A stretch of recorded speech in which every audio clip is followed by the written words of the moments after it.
Go Fetch gang, Go Fetch family. Welcome back, welcome back. First off, it's been forever since I did a long form video, man. I typically just be doing the reels and all that. Can you see my girl Star? Hey, Star. Yeah, I typically be doing the reels. It's a little quicker. It'd be a little trendy, but I told myself today I'm gonna go ahead and drop a long form video because I'm having a conversation with my neighbor in real time about this exact thing.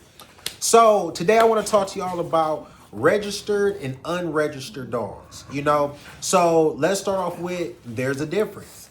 Now, an unregistered dog is a dog that can't be recognized up under a kennel club, whether it's UKC, ABKC, BRC, LMNOP, whatever registry you talking about, because this just don't apply to bullies, but I'm gonna talk about bullies because that's the type of dog that I have. So a little background story. So I got a neighbor that stayed across the street. About 5, 6, 7 months ago, I seen he had this little puppy. Told him it's a nice puppy. I was walking my dog, so we get to talking about dogs or whatnot.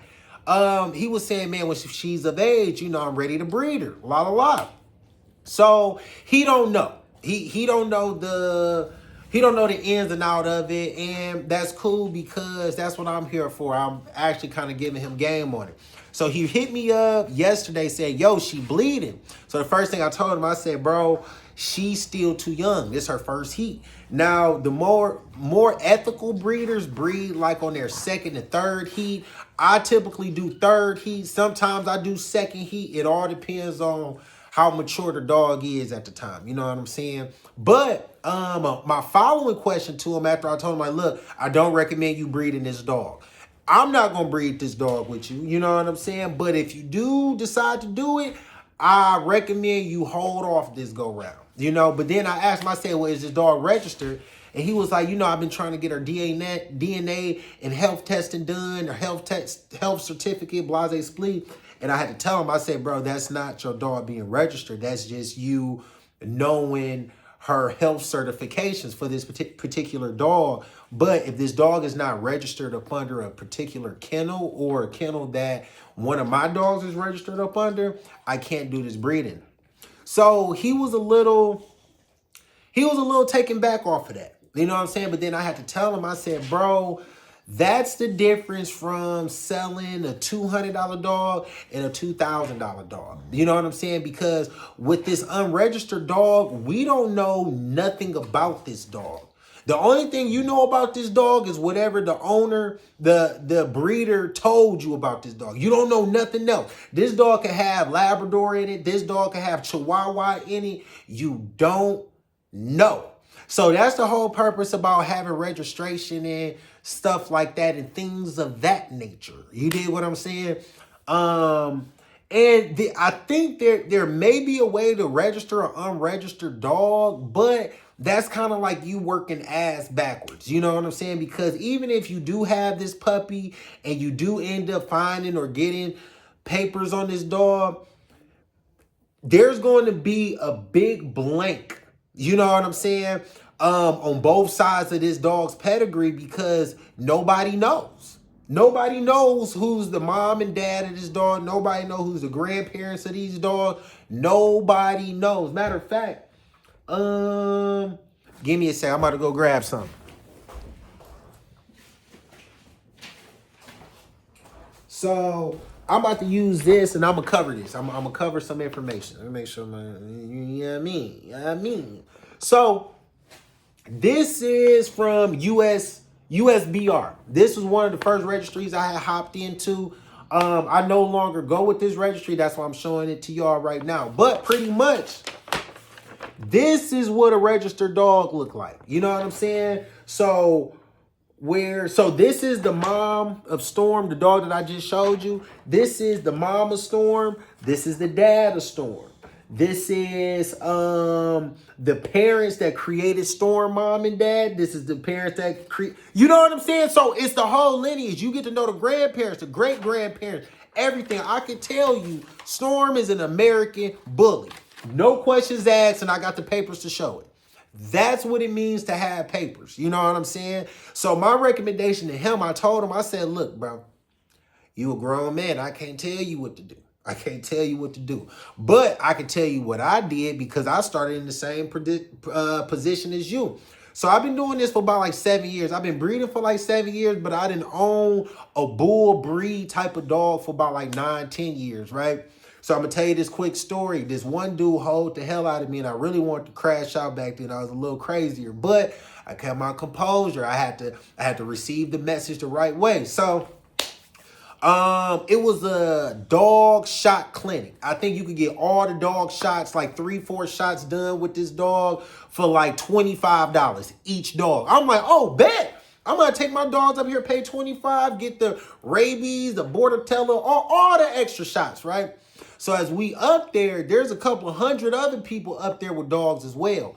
Now, mind you, I had 2 dogs at the time. I had an American Bulldog, and I also had a bully, but I didn't know about bullies back then. You know, this particular dog looked a little bit different from most other pit bulls, but I wasn't aware of the bully breed back then.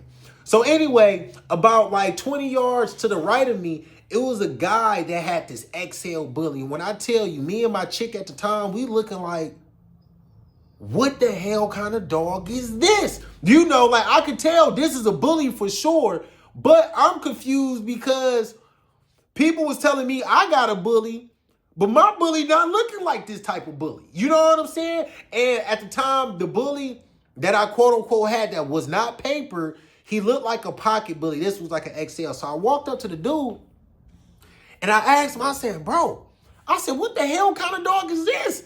Because it looked like a bully, but I got a bully, but our dogs do not look the same. In the most asshole-ish way ever. He looked at me, he looked at my dog, he said, because you ain't paying enough. And I'm like, I ain't paying enough. Now, mind you, my chick right here at the time, I'm like, hold on, bro. I'm big money grip. Yo, don't tell me I ain't paying enough because I got it. I just ain't know about the game. You dig what I'm saying? So at that point, that's when I realized, like, okay, you get what you pay for. You know what I'm saying? It was a reason why this dog was $400 and this dog was $350, and the dog he just said he had was $2,500. I said, okay, there's a day and night difference. And you know, from that point, that's when I said, okay, I'm gonna get me a paper dog and I'm gonna do it the right way. You know what I'm saying? I'm not trying to half-ass, because at the end of the day, and this is exactly what I was telling my mans, I said, look, bro, you can breed your unpapered dog to somebody else to do blah, blah, blah, blah, blah, blah. I said, but bro, you still gonna be putting the same amount of work in. You still gonna have to feed the mom. You still gonna have to raise the puppies, make sure none of them pass away. You still gonna have to clean up poop. You have to clean up poop every single day. And by the time you sell all these puppies, let's say you sold them for 300, and let's say you sold them for 300 and you had 10 puppies. All right, you made 3,000. Now guess what?